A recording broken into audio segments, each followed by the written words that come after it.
Welcome back. Continue करते हैं, नुमान नबी से बातें हो रही हैं। वक्त लगता है कि बहुत जल्दी से भाग रहा है, आपसे जो बातें हो रही हैं। अच्छा, क्रिएटिव वर्क, आप लोग काफी क्रिएटिव रहे हैं, आपका विजन काफी ब्राइट है, आपने हर काम किया है। तो राइटिंग के हवाले से आपकी अपनी स्किल्स के बारे में पूछते हैं। जो आपने अब राइटिंग स्टार्ट की, कोई ऐसा क्रिएटिव वर्क याद है अपना कि आपने काफी भी इंजॉय किया उसको करके? देखिए, मैंने लिखा ज्यादा नहीं है क्योंकि वो मेरा शोभा नहीं था। मैंने स्ट्रैटेजीज डेवलप की, लिखा जरूर है।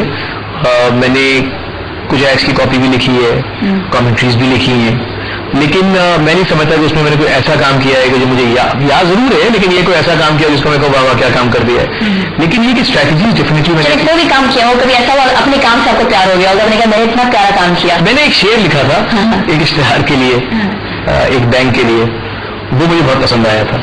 ठीक है, वो शेर याद है? असल में वो 6 सितंबर के लिए इश्तेहार था, तो मुझे अब शेर याद भी नहीं है, लेकिन उसमें लहू और रंग उसकी बात हुई थी कि जिन लोगों ने लहू देके इस जमीन को सेंचा है, और उनके लहू की वजह से यहाँ ये गुलाब हम लोग जो हैं और हमें ऊपर जो है वो धनक नजर आती है। कुछ तरह का था, मुझे याद भी नहीं है, 10-12 साल हो गए। देखिए, बात वक्त होता है आप अच्छा काम कर जाते हैं, खुद भी अपने काम से काम पे प्यारा रहता है, कितना जबरदस्त काम किया। अच्छा, काम से तो आपको बहुत प्यारा, टीचिंग के हवाले से अपना आइडिया जो है शेयर करने के हवाले से रहा है, आप विजिट करते रहे। जब आप कैंपस तक जाते रहे विजिटिंग टीचर के तौर पर भी, कुछ फैकल्टी मेंबर के तौर पर भी आपने काम किया है, तो क्या रिस्पॉन्स मिला आपको स्टूडेंट की तरफ से जब उनको आप लेक्चर देते हैं? टैलेंट क्या से देखें, या क्योंकि क्रिएटिव हर कोई नहीं होता, आप क्रिएशन जो है सिखा नहीं सकते। आप देखिए, मिक्स रिएक्शन, लेकिन पजीराई बहुत मिली, क्योंकि मैं उनको उन किताबों से नहीं पढ़ाता था जो बाहर से लिख के आई हैं। उन किताबों को मैं इसलिए रखता था सामने कि उन बेचारों को इम्तिहान उन किताबों से देना होता था। उस किताब को मैं रेफरेंस के तौर पे रखता था, लेकिन हत्तल इम्कान कोशिश करता था कि मिसालें पाकिस्तान की दूं, क्योंकि अगर मैं उसमें से बाहर निकल जाऊंगा तो वो बेचारा इम्तिहान कैसे देगा। तो उस किताब को रेफरेंस मटेरियल के तौर पे रखता था कि अच्छा, चैप्टर है मीडिया के ऊपर।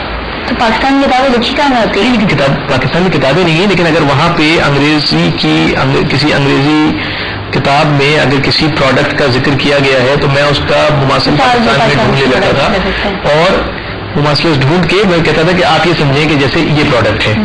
तो उसमें मुझे आसानी ये होती थी कि जो क्लास है वो ज्यादा जैसे कहते हैं इन्वॉल्व हो जाती थी।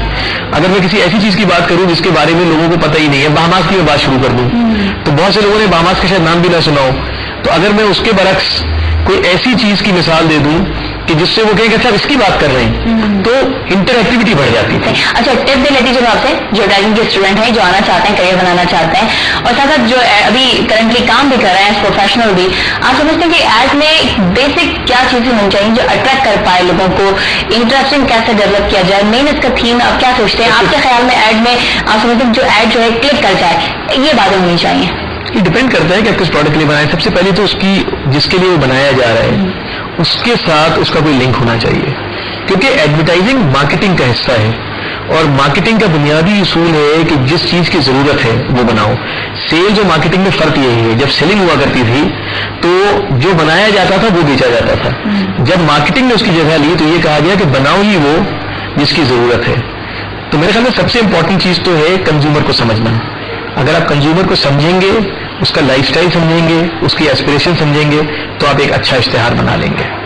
और अगर आप वो चीजें नहीं समझेंगे तो वो आपका इश्तेहार तो शायद बकौल आपके क्रिएटिव होगा, लेकिन उसको कोई रिजल्ट नहीं मिलेगा। और हम रिजल्ट ओरिएंटेड एडवर्टाइजिंग के आदी हैं, हम क्रिएटिव बराए क्रिएटिव के आदी नहीं। हमारे इश्तेहारात में किसी आर्ट गैलरी का हिस्सा नहीं बनना है, वो बेसिकली देखे जाएंगे और देखने वाले से हम एक रिएक्शन। माशाल्लाह, आप काफी आउट स्पोकन है। घर के मामले में आप अपनी बेगम को कितना मौका देते हैं बोलने के, या कभी उनकी भी सुनते हैं? बेगम घर बेगम चलाती है।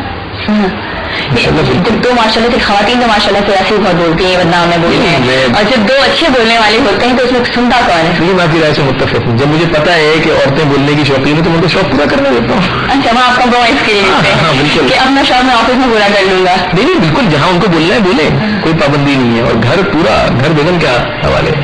आप समझते हैं कि ऑफिस को मैनेज करना आप बेहतर जानते हैं, घर को मैनेज करना आपकी बेगम? घर को मैनेज करना उनका काम है और उनकी जिम्मेदारी है, और वो जाहिर मुझसे बहुत बेहतर समझती है इस चीज को। कितना वक्त हो गया आपकी शादी को, कैसा रहा ये सफर? माशाल्लाह, मेरी शादी हुई 1990 में, तो आज 19 साल होने वाले हैं। बहुत अच्छा, अल्हम्दुलिल्लाह, मैं बहुत खुश हूँ। اچھا بچوں کے حوالے سے کیا وہ بھی آپ کی طرف اس شعبے میں آپ کا انٹرسٹ ہے ٹائپنگ میں اسی طرح ان کا انٹرسٹ ہے؟ پوری ان کو آزادی ہے اور وہ اپنے لیے جو کیریئر چاہے چوز کریں. اور دوسری اہم بات یہ کہ جو چیز کریں وہ اچھا کریں, بس زبردستی کا کوئی فائدہ نہیں ہے اس میں. ان کے ساتھ آپ کا ایٹیٹیوڈ کیسا ہوتا ہے؟ ان کے ساتھ باس ہوتے ہیں یا بابا ہوتے ہیں؟ نہیں, بلکہ میں ہنستا ہوں اکثر کہ اس عمر میں کوئی باپ اس طرح کی حرکتیں کرتا ہے بچوں کے ساتھ. میں ان کے ساتھ انجوائے کرتا ہوں, لیکن خوف ہے ان کے اوپر, کیونکہ ان کو یہ پتا ہے کہ جتنی محبت ہے اتنی سختی ہے. کلاؤ سونے کا نوالا دیکھو شیر ہی لگا. ہاں بالکل, اس لیے کہ وہ تو ذمہ داری ہے ہماری. مطلب یہ کہ ان کو بگاڑنا تھوڑی ہے. عموماً میڈیا کی لوگوں کی حوالے سے شکایت ہوتی ہے کہ ٹائم نہیں دے پاتے گھر کو, اتنا ٹف ٹائم ہوتا ہے. آپ کا مجھے تعلق ہے گھر کو مینج کرتے ہیں ساتھ ساتھ, یا گھر والوں کے ٹائم ہوتا ہے, یا بس بہانہ کر دیا بیگم سے نہیں کام بہت ہے, آج ایونٹ ہے, کانسرٹ میں جانا ہے, کچھ نہ کچھ ایونٹ ہے. پہلی بات تو اس کو اچھی طرح سمجھتی ہے. دوسری بات یہ ہے کہ میں اکیلا جاتا ہی نہیں ہوں, اور اگر کہیں سے اس طرح کا انویٹیشن آتا ہے تو میں ہنس کے کہتا ہوں کہ بھائی میری بیوی بھی ہے, ٹھیک ہے. تو سوشلی ہم دونوں ساتھ جاتے ہیں ہمیشہ. تو وہ جو کمی ہوتی ہے وقت کی یا ساتھ نہ ہونے کا, اس کو تو اس طرح پورا کر لیتے ہیں. اچھا میں اگر کام کرتا بھی ہوں تو کئی دفعہ میں یہ کرتا ہوں کہ گھر آ کے کام کر لیتا ہوں, اور میرے بچوں کو اور میری بیوی کو اچھی طرح پتا ہے کہ جو کچھ میں کر رہا ہوں اس کا میں اکیلا بینیفیشری نہیں ہوں, ہم سب بینیفیشری ہیں. تو جب یہ انڈرسٹینڈنگ ہو کہ جو کچھ کیا جا رہا ہے یہ ہم سب کے لیے ہے, تو اس میں پھر اس طرح کی شکایتیں نہیں پیدا ہوتی. لیکن اگر ان کو یہ احساس ہونے لگے کہ جو کچھ کیا جا رہا ہے کہ گھر پہ وقت پہ نہیں ہوتے ہیں یا بہت زیادہ کام کرتے ہیں یا باہر رہتے ہیں اور سیلف سینٹرڈ ہیں, تو پھر یہ شکوے پیدا ہوں گے. الحمدللہ میری فیملی اور اس میں میری بیوی کا بہت ہاتھ ہے. اس نے ہمیشہ بچوں کو یہ احساس دلایا کہ تمہارا باپ جو بھی مشقت کر رہا ہے, محنت کر رہا ہے, اس سے تم لوگوں کو یہ حاصل ہوگا. اتنی محنت کی آپ کے کریئر کے حوالے سے دیکھا جائے, کامیابی ہے کہ پروفیشنل لائف میں دیکھیں, پرسنل لائف میں دیکھیں, ایجوکیشن لائف میں دیکھیں, بہت رسک فیکٹر رہے اور تمام اس کا آپ نے سامنا کیا, چیلنجز کا سامنا کیا اور آپ اسٹینڈ کرتے رہے. برے حالات بھی آئے کاروباری میں, میری بات سے بھی. بیسٹ ٹپ آخر میں لینا چاہوں گی, دل تو نہیں چاہ رہا کہ چاہوں آپ سے کہ بہت ساری باتیں ہیں ڈائننگ والا دیکھا جائے کہ اس شعبے میں بات کرنے تو بہت کچھ ہے. بیسٹ ٹپ کیا دینا چاہیں گے کسی بھی شعبے میں؟ آپ سمجھتے ہیں کہ کسی بھی شعبے میں کامیابی کے لیے, اسٹینڈ کرنے کے لیے, آپ 9 سے ہر شعبے میں آتے ہیں, بیسٹ ٹپ کیا رہی جو آپ نے اپنائی, آپ سمجھتے ہیں کہ اسی بنا پر آپ کو جو ہے خیال ہے؟ میرے پہلے باس اور جو آدمی مجھے اس انڈسٹری میں لایا, جاوید جبار صاحب, انہوں نے مجھ سے یہ کہا تھا کہ جو کچھ کرو اس میں ایکسل کرو, don't compromise on being the number 2. تو میں ہر ایک سے یہ کہتا ہوں کہ اگر آپ جو بھی کریں گے, میں نے بچوں سے بھی کہا ہے کہ جو کچھ کرو اس میں ایکسل کرو. یہ سوچ کے مت جاؤ کہ کر لیں گے یا آلسو رین, نہیں.